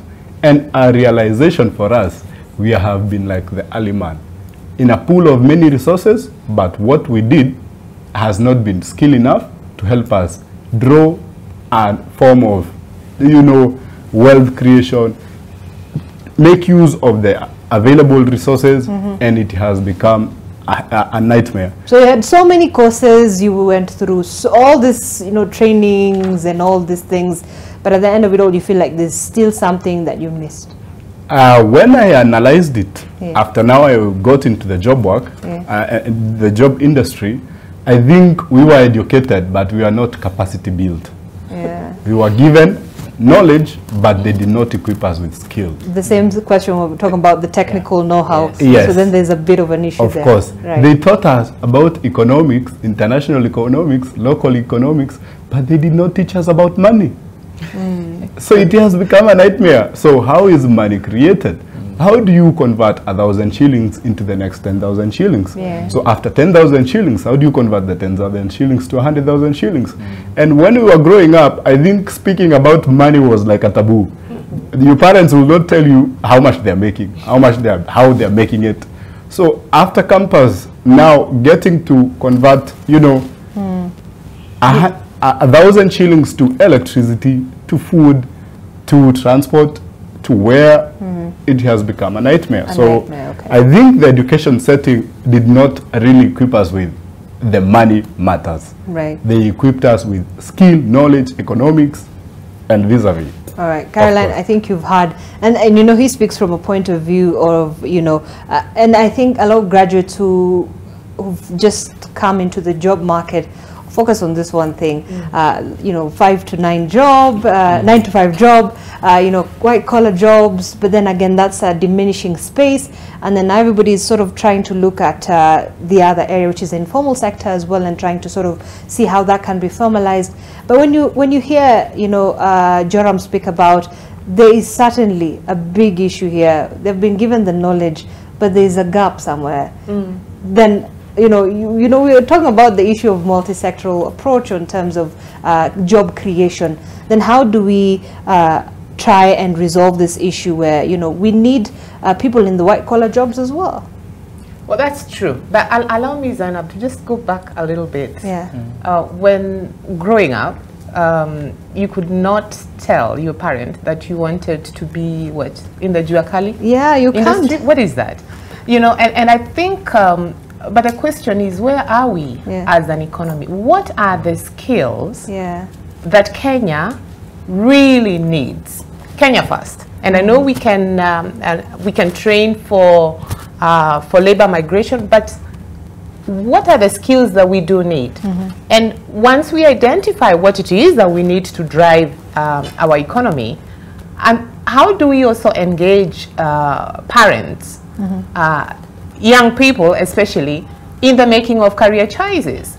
Because go to any school today and ask, what do you want to be? I want to be a lawyer. I want to be a doctor. I want to be a diplomat. Right. I'm sure Joram must have had that in mind. Of course, you know, and that's all good. But the question is, what's the projection of the number of lawyers that we need in this country? Right. And where are we now? Do we need 100 and we are producing 1,000? Where is the excess going to be? And the other thing is, maybe we need plumbers. You know, when I see that, people are like, plumbers.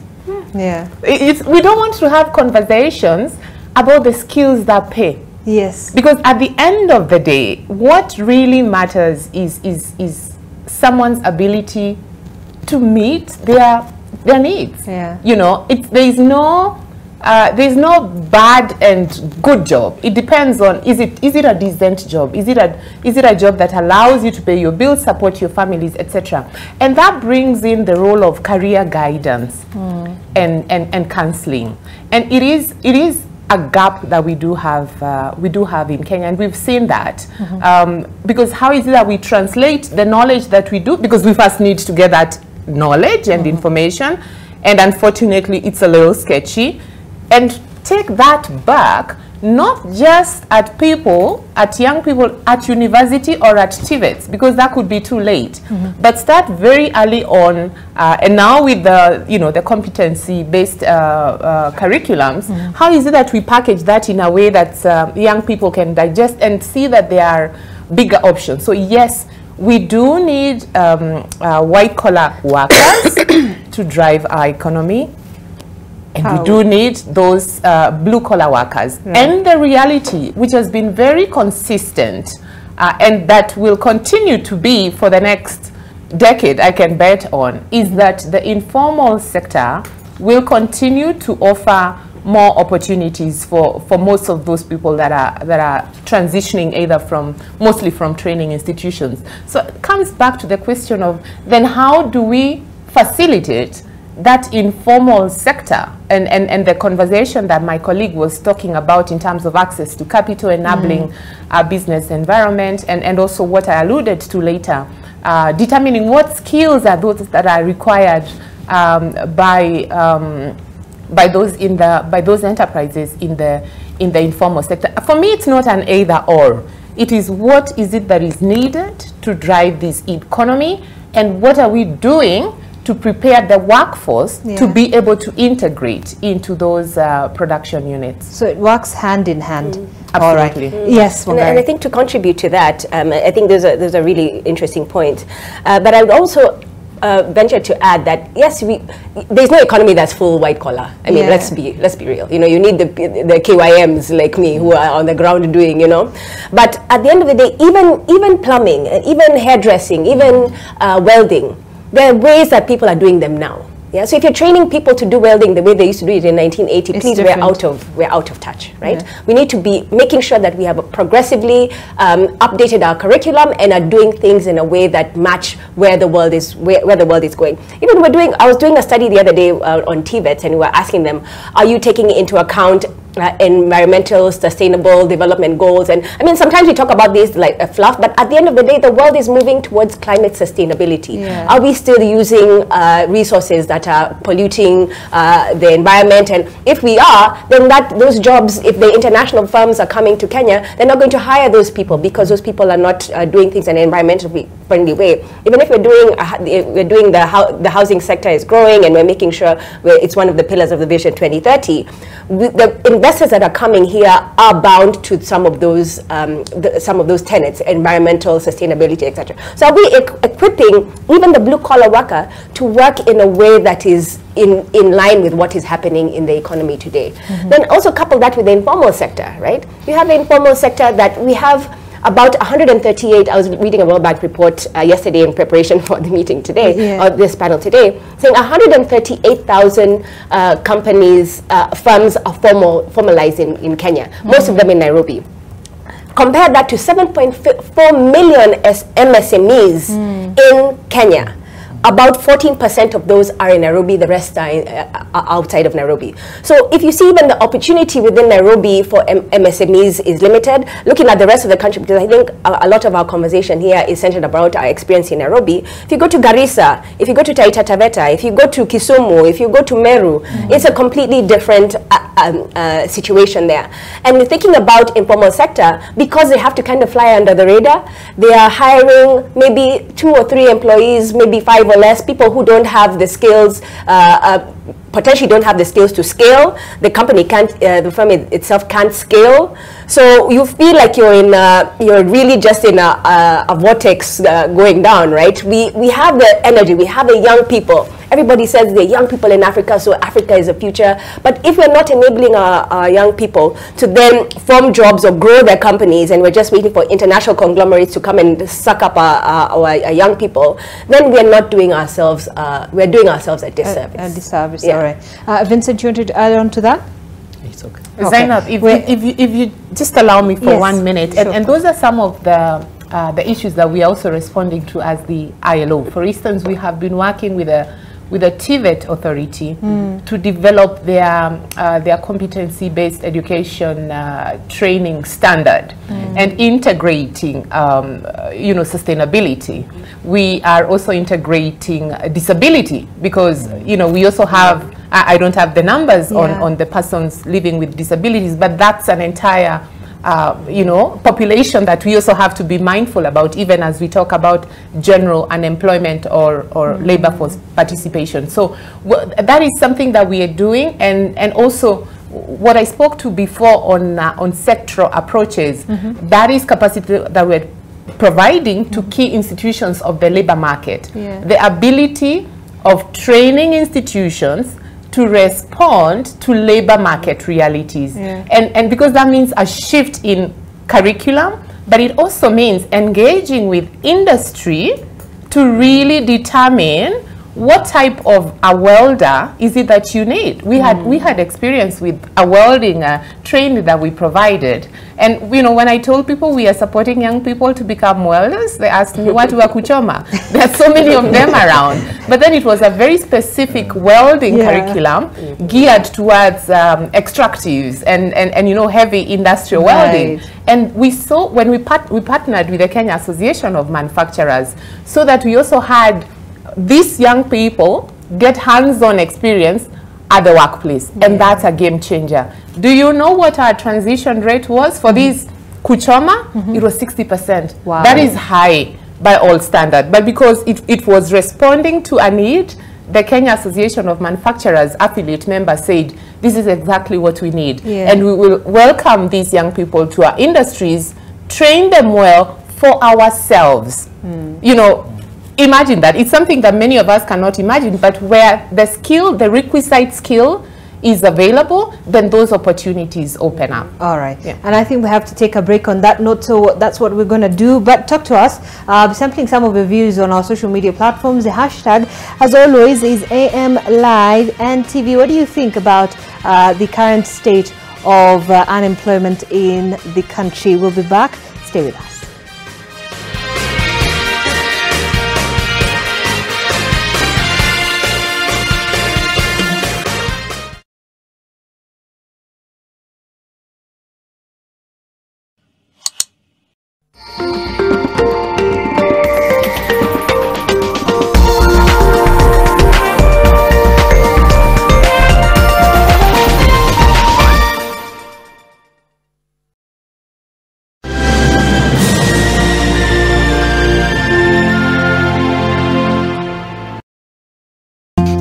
What made you decide to become a doctor? It's because my father needed one. And you, what do you want to be when you grow up? I want to be happy like you. Life insured is love assured. Want to know the biggest story of the week? Do not worry. The Weekly Review has got you covered for in-depth analysis of politics, business, governance, as well as social issues. The Weekly Review covers it all. For well-researched, exclusive and investigative content, read the Weekly Review every Sunday on Nation e-paper and on www.nation.africa, free of charge.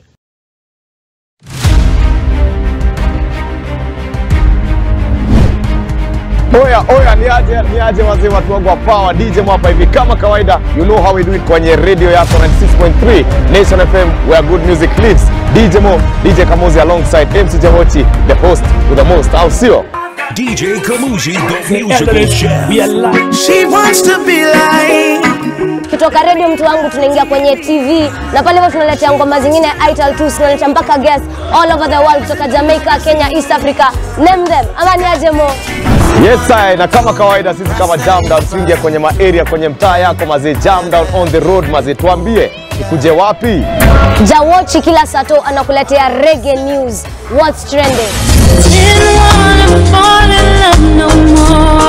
Yeah, this and much more from 7 p.m. Nation FM. Alafu kuanzia 10 mpaka maidha mtu wangu #JamDownKE. Awola.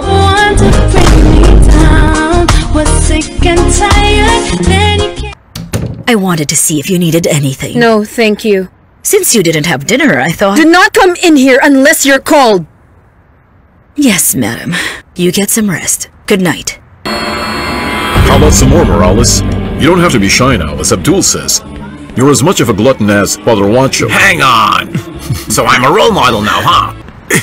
You said it was my fault they found out about us, Numbskull. What are you talking about? Your precious mule is in there right now with the cop who arrested her. They are friends. You're crazy, I don't believe you! Head over heels.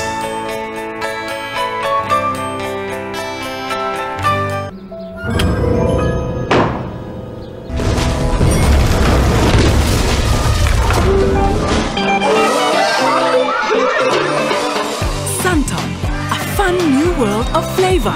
Fruity freshness in every sip. Japo tuna tofauti, kila moja wetu na sauti. Stop the bus. Tuinuane. Ushirikiano wetu. Tuinuane.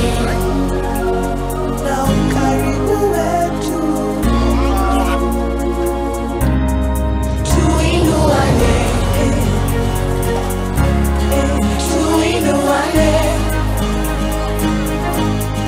Tuko pamoja maishani. Tuinuane. Tuko pamoja maishani, tuinuane.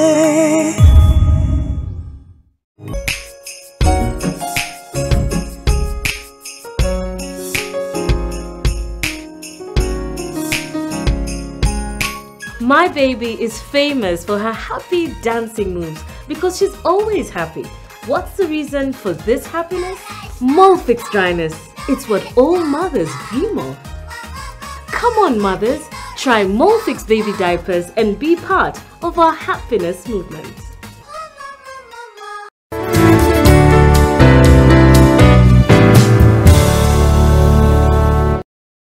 Cascadia Apartments at Two Rivers Development in Nairobi with an Easter offer of 500,000 shillings discount. Price start from 9.2 million. Call us today on 0742 342 722 or text Cascadia to 22365.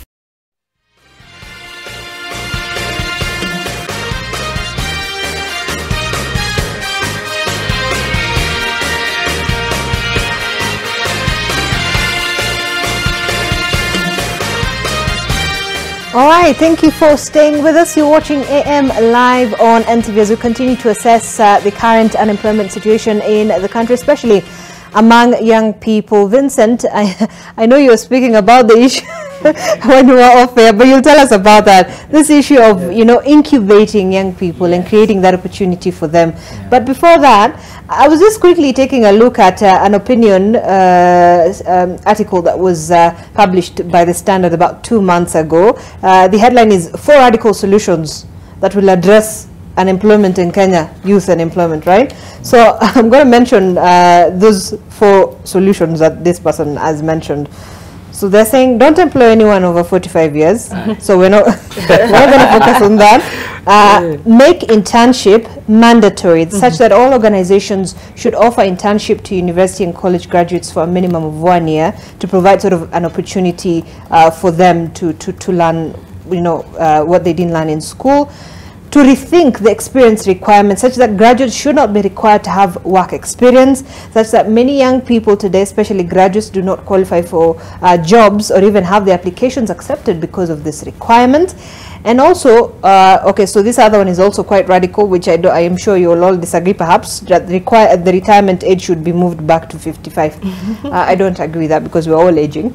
But Vincent, so when you're looking at this, but then still going back, there's this issue of, you know, making internship mandatory, and there's that issue of apprenticeship that we should be able to give our graduates, those, you know, public universities, also TVETs, to be able to incubate them and give them the technical skills and even theoretical skills to be able to understand how things work in whichever industry that they choose to venture in.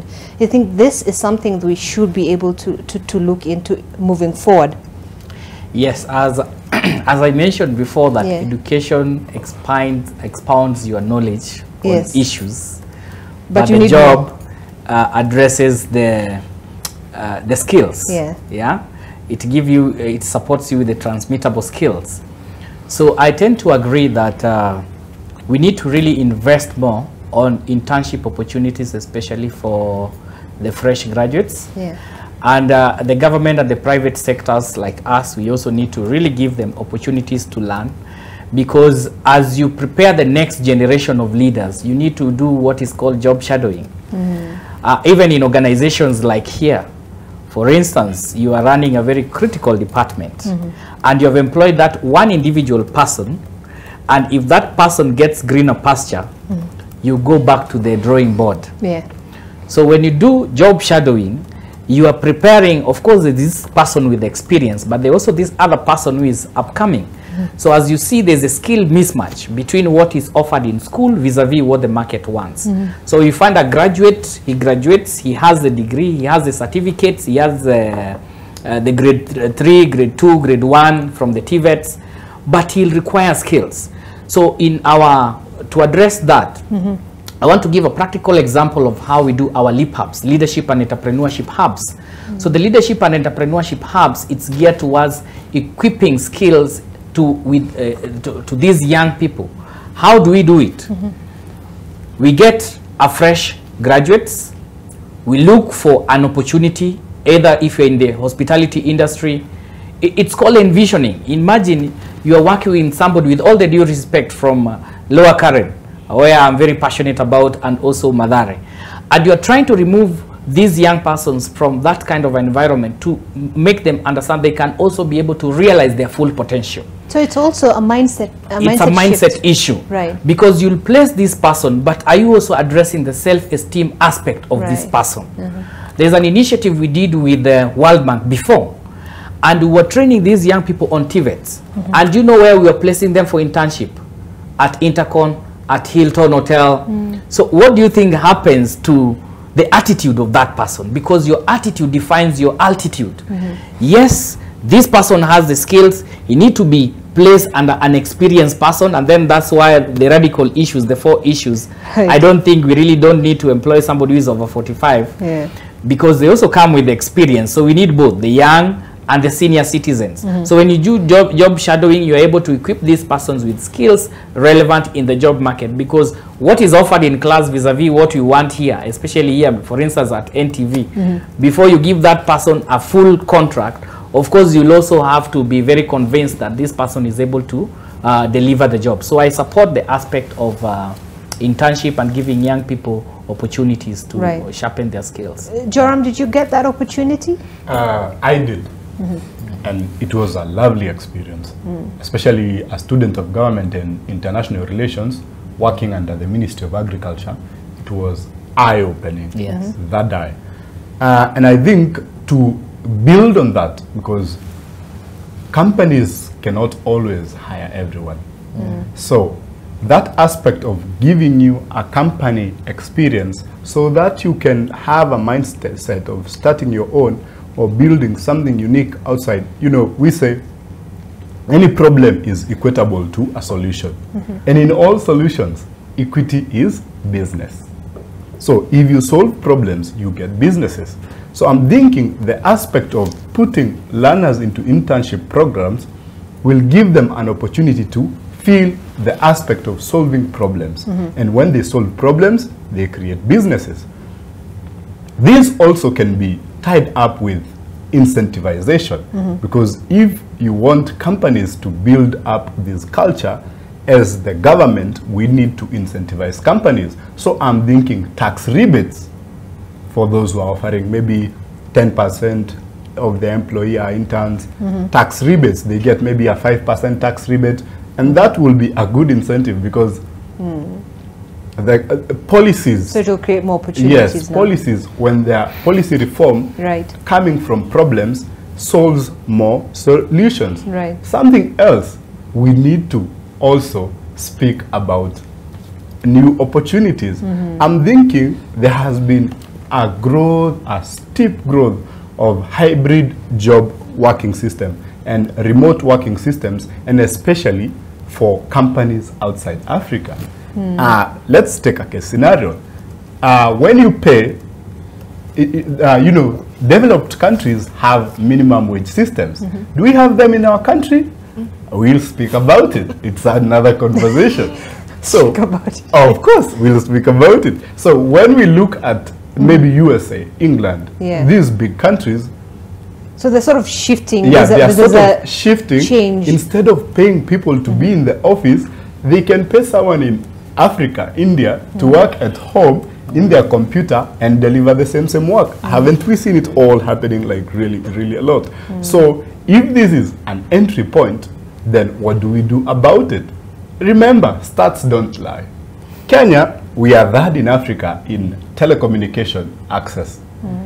mobile usage, I think now even a 6-year-old has a tablet or an iPad in their house. So the mastery of technology in our country is very huge. But as we were behind the scenes, we were having a conversation on these SMEs and the small micro enterprises. And the question is, how do we translate the opportunities we have? Electricity, our connectivity is exemplary. If you check on other states, our electrical connectivity is high. But is the use of mobile helping people in accessing, you know, the trade forums, the where people sell their equity to investors and everything? I think so not. Maybe I'll stand to be corrected. But if we can use the resources we have, incorporate them with what is there, what can be done, it will be another case altogether. So you're talking about the future of work. Caroline, maybe if you just get into this right now. So we're seeing, you know, a shift in terms of what even Wangari was saying, you know, automation of services and all those things. So when we're looking at that, do you think then we're able to, or we're on that trajectory where we are preparing the labor force to, you know, take up this opportunity that is presented in the future, that is already there? We're already in the future, but we're in that space. Good question. The ILO turned 100 years, 4 years ago. And during the International Labour Conference that marked the centenary celebration, workers, governments and employers were talking about the future of work. And a key defining element of that future of work was ICT. You know, the changes in technology, the fourth industrial revolution. Now here we are on the fifth. I don't know how prepared we are, or have participated in the fourth. And you know, that was before COVID. You know, and it was something in the future. But that has been accelerated quite fast. As we all know, has been accelerated, and I think it's not all doom and gloom. If you look at how quickly we had to adopt technology as an enabler of work, an enabler of productivity for enterprises as well, but also as an enabler of training, because you know, children and young people could not be physically present in classrooms, and then new forms of teaching had to be thought about. You asked whether we are prepared, and it is very important that we, you know, people are offered or are aware of the need for lifelong learning. That what it is that the skills that you acquired 10 years ago are great, and they are keeping you in your current job, but they may not sustain you because of those defining elements of technology and just new ways of work. And are we having that conversation? Do we have people consciously aware that, yes, I have my job now, but this job is going to change because of XYZ. I'll give you an example. In agriculture, you know, we do have, and we also talked about sustainable production, etc. Hydroponics has become a defining way of production. You know, are we training people in that new technology yet? It is not the future, it is the now and the future. So if I was working as a farm help, moving pipes around, doing traditional irrigation, you know, and then, you know, the farm unit changes how it operates its irrigation system and it's how it produces.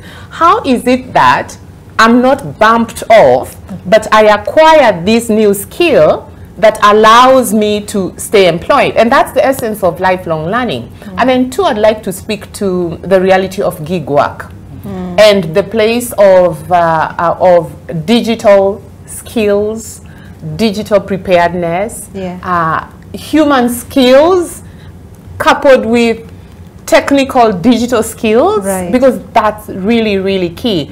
And it gives people flexibility, But you know what, Zainab? It's also what young people want to do. Yeah. They don't want to be farmers. Yeah. They don't want to work in the leather sector. Or just sit in an office for 8 and they hours. don't want to, you know, sit. They don't do. You know, my nephew tells me, I could never be you. I said, what do you mean? Yes. I could never do a 9 to 5. I'm like, but don't you like what I do? It's not for me. It's not, and that is the voice of so many other young people. So the new type of work, it must change the structure. Exactly. And so then how is it that we enable through policy? Yeah. Because for instance, digital work is not classified as an occupation in Kenya. Yeah. So how do we even facilitate that? Yet it offers a lot of opportunities for people. Yes, there are issues of you know, decent work deficits in that space, but we don't just write it off. It is something that we need to really deep dive.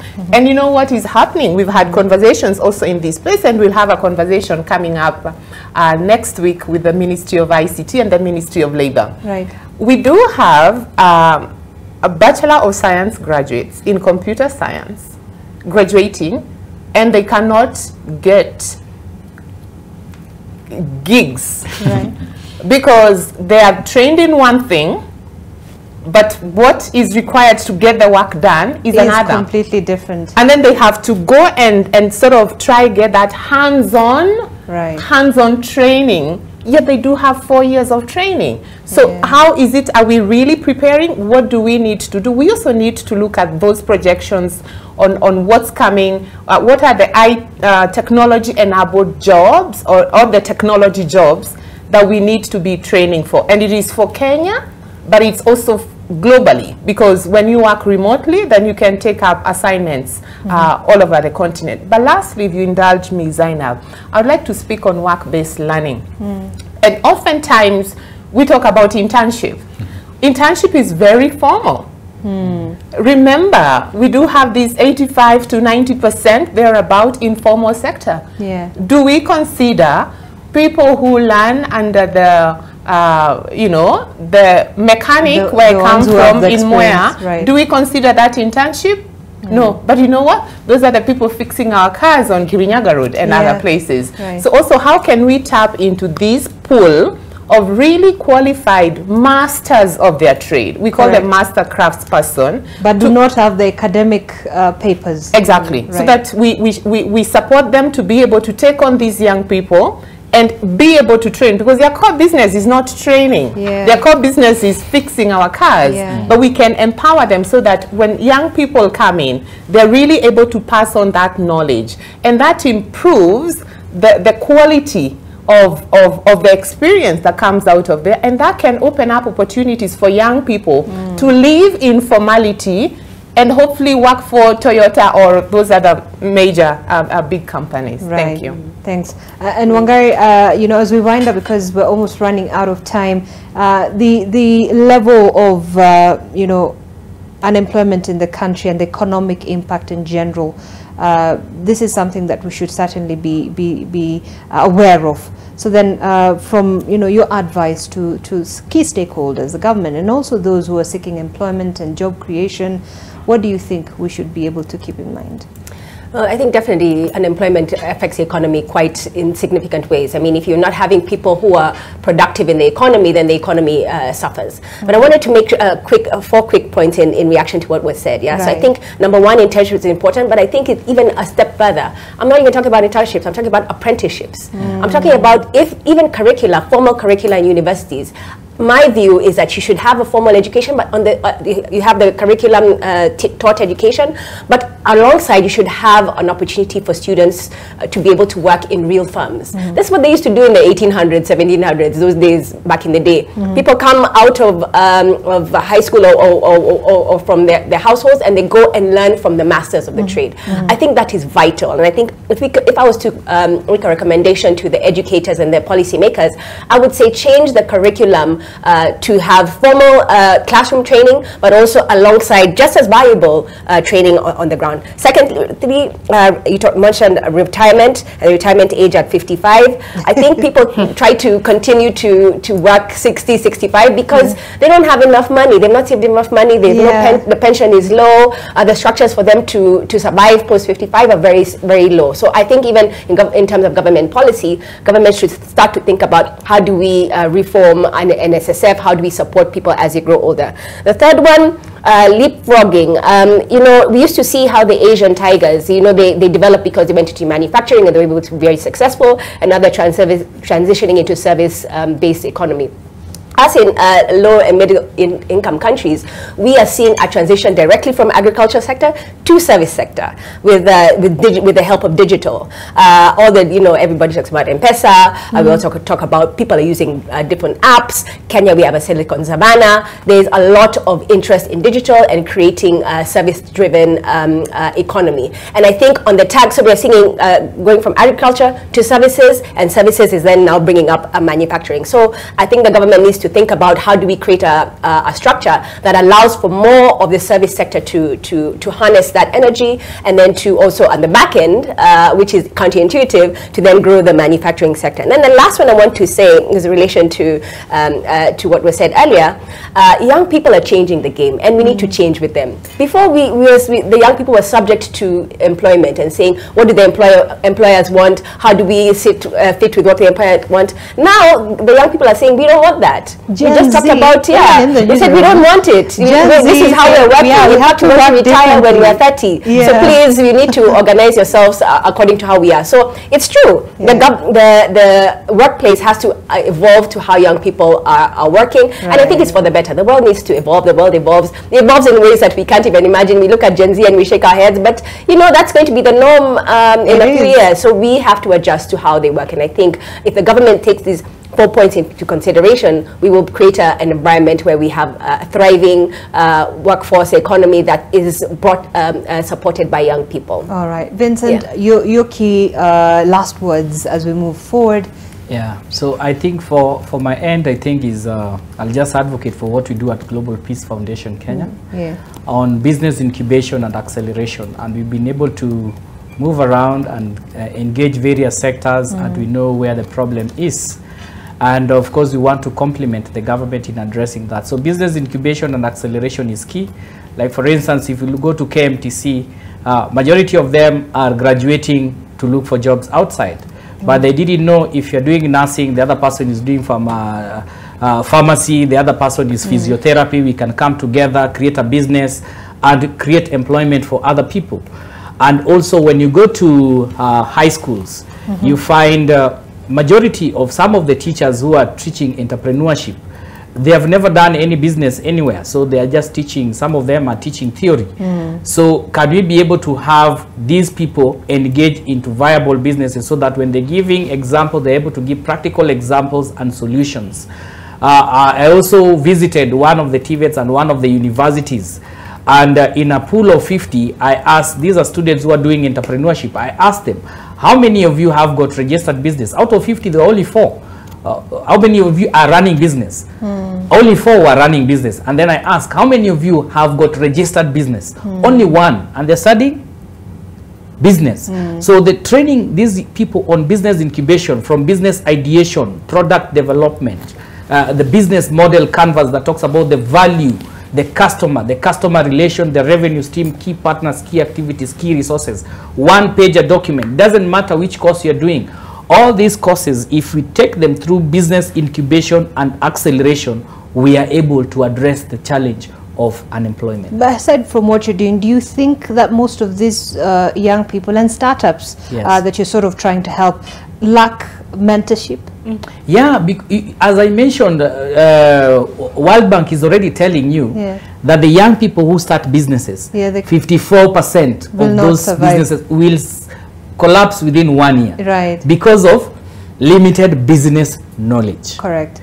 Lack of ready market, lack of market linkage, and limited access to seed capital. Right. People have invested in research. So let's use data to inform our actions. Correct.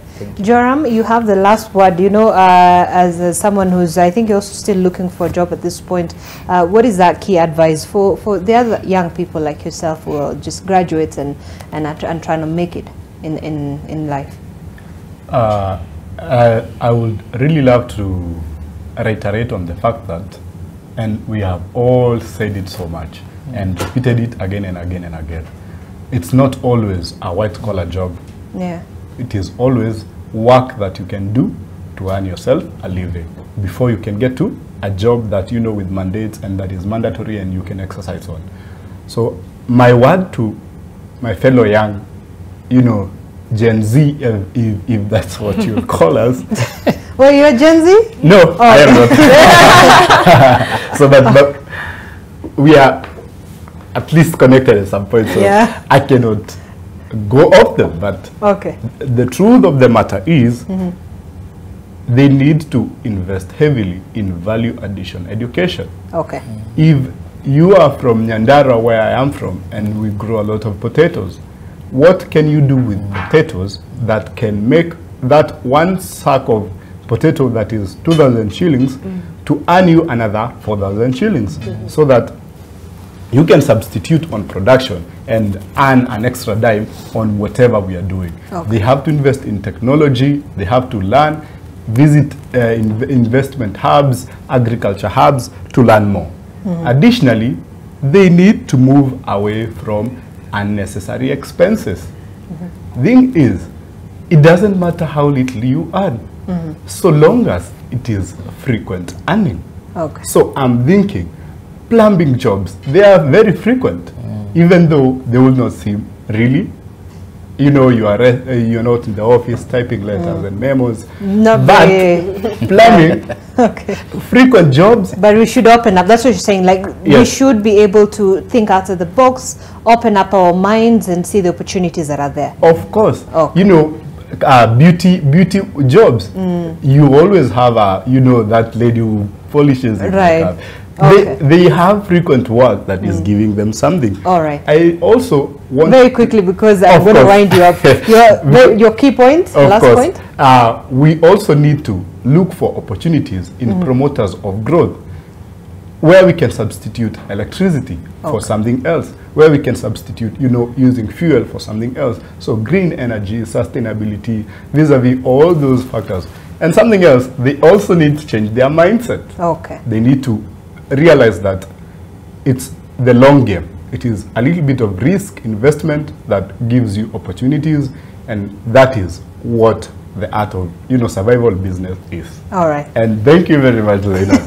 Joram, thank you so much. We appreciate it. Of course. And we wish you all the best, as you go forth and as you tread those murky waters of employment and creating a job. Who knows, might be a CEO of a big company in the future, right? And thank you, Caroline Njuki, who is the Chief Technical Advisor and Officer in Charge of ILO Kenya. Thank you so much for joining us. Wangari Muikia, who is an economist with the EGCL. Thank you so much for coming in this morning. And Vincent Ayako, Resource Mobilization and Partnerships Manager from Global Peace Foundation. Really so insightful, and really I hope most of our viewers were watching and were trying to navigate around these issues will be able to pick on some of those insights that we've laid out this morning. Well, this is where we end up. Your World is coming up shortly with Winnie Lubembe. My name is Zainab Ismail. Have yourself a good morning.